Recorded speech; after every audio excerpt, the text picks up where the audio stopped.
Goeiemiddag leerders, welkom by Afperiode. Vandag het ons weer 'n geografie les. Nou ons geografie les vandag gaan hoofsaaklik oor nedersettings.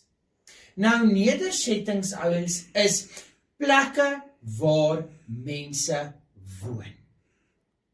Daar waar gemeenskappe gevorm word, daar waar mense bly, dit noem ons 'n nedersetting. Nou ons gaan kyk na 4 tipes nedersettings. Ons eerste tipe waarna ons kyk is 'n plaas. Nou 'n plaas is ons kleinste nedersetting. Reg. Daar is nie winkels by 'n plaas nie. Dit is 'n familie wat heel waarskynlik daar bly met werkers waar daar geboer word op die plaas. Grondpaaie, glad nie teerpaaie nie. Klein huise is baie ver uit mekaar uit, so daar is nie baie voete nie.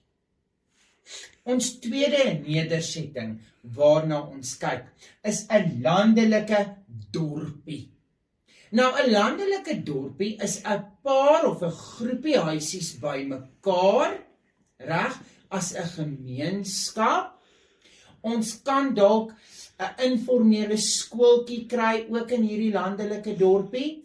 Ons werk nog steeds hier met grondpaaie en dalk 'n winkeltjie wat die mense se behoeftes net kan tem, as ek dit so sê. 'n Kafeetjie wat 'n paar goed verkoop of 'n bakkery wat 'n broodjie verkoop of wat ook al die geval mag wees.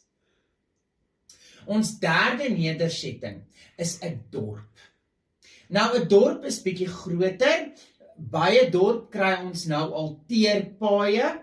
Ons kry dalk 'n hoërskool en 'n laerskool. Omliggende plase wat om hierdie dorp sou of geleë is, reg? Ons kry 'n paar beroepe wat ons in 'n dorp kan beoefen. Ons kry strate en huise, heel waarskynlik met baie groter erwe en een of twee winkeltjies en dalk 'n winkelsentrum wat nie noodwendig verskeie kettingwinkels het nie, soos Pick n Pay en 'n Spar en 'n Checkers nie, maar heel waarskynlik een van daai groot kettingwinkels en dan kleiner winkeltjies, soos 'n klereplek, soos Ackermans of wat ook al die geval mag wees. Ons laaste nedersetting is 'n stad.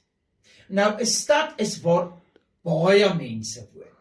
Huise is baie naby aan mekaar, klein erwe, strate wat geteer is, ons kry snelweë, omdat daar verskriklik baie verkeer is dit groter paaie, 4 bane wat ons snelweë noem, en daar kan karre 4 langs mekaar ry.